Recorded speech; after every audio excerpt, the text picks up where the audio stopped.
When we think about digitizing something, that means converting it into something that computers can understand. You can take an image and you can look at each pixel of that and assign a value. When you think about sound, we understand how you can represent sound numerically, and you can't do any of that with odors.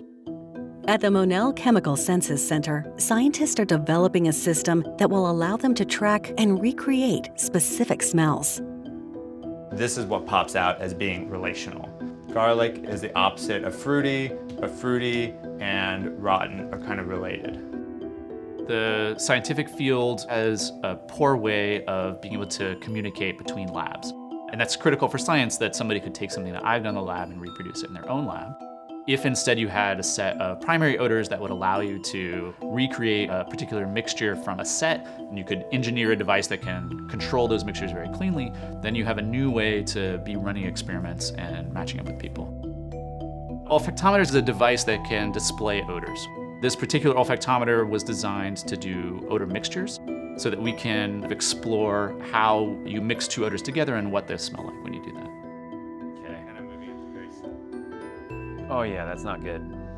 Yeah.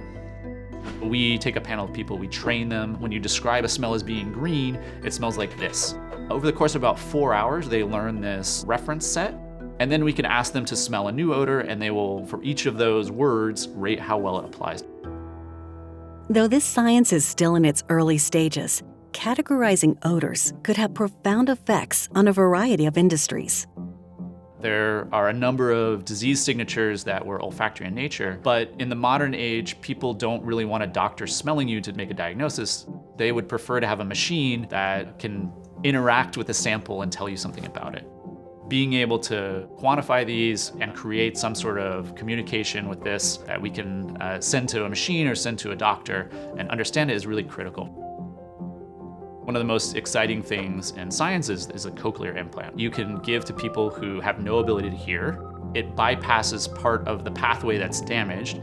The person can then understand speech. We should be able to do this for people who have lost their sense of smell. We may be able to design a device that can detect what molecules are there, convert that into a neural signature, and send that into the brain. The same way that color vision sort of progressed from using people to look at colors and categorize them, to then we sort of understood the neurons really well and went in and recorded from them and refined the map of color. We think the same thing is going to happen in olfaction. We need to develop some sort of map based on behavior from humans, and then over time we'll better understand how the receptors and neurons interact to refine that map.